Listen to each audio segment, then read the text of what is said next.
Hi, I'm Rebecca Reinking and I have a great tip for you or a special facilitative context to try if you have a student who is struggling with the S sound. Now, I'll give you some background.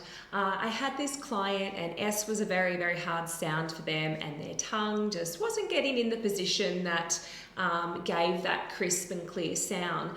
And so instead of just giving cues and trying to get that sound in isolation, I decided to probe the S sound in different contexts and to see if I could create or get a set of words that just facilitated and encouraged a really clear S sound. And we did. The context was ST at the end of words.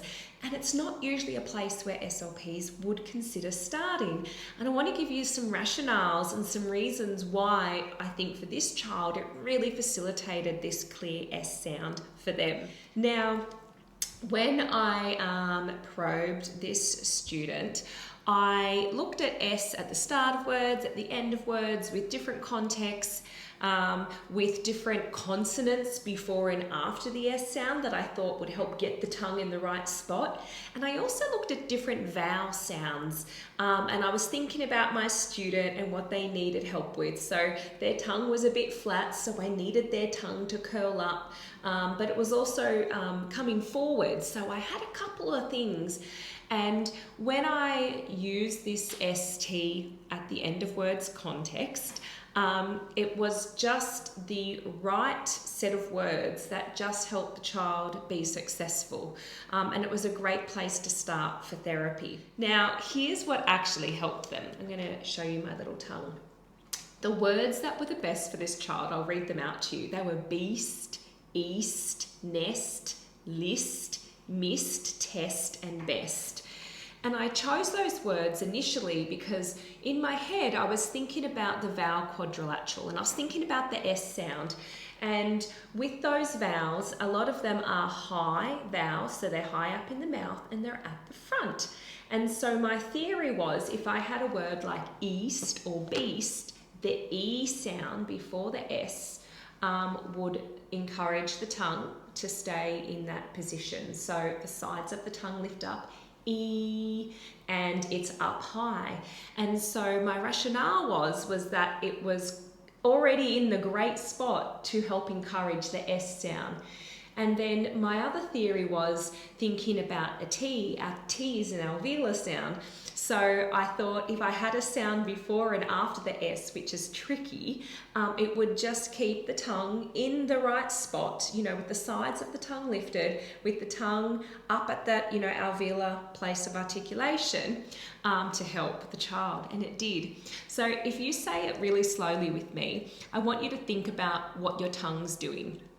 So if I say east, or if I say nest, you can feel that your tongue starts off like this, especially with the E. That high vowel E is probably the most successful I've found with students. You can feel that your tongue, the sides of your tongue stay lifted, so it's just easier for the tongue to stay lifted to transition from that E sound to the S sound. And then the tongue is already up for that alveolar S, and it knows it's going to have to stay there for that T sound. So it's kind of like we've created this perfect set of words that just help get the S in the place that it needs to be. So what we did in therapy is we've practiced those words, and then each session I kept probing to see if the child has learned the tongue placement for that S sound and if they could apply it to other contexts. So another context we went to next was TS at the end of words. So swapping it, so words like eats, and that was also successful.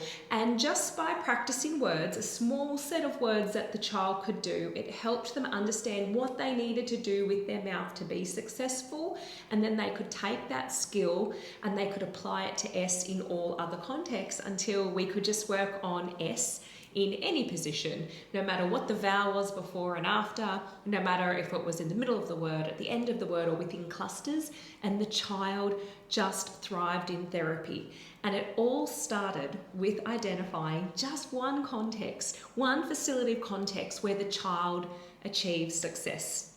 So if you are interested in anything to do with facilitative context, I highly recommend our S facilitative context packet so that you can go through and probe different contexts that might support your child's S sound placement.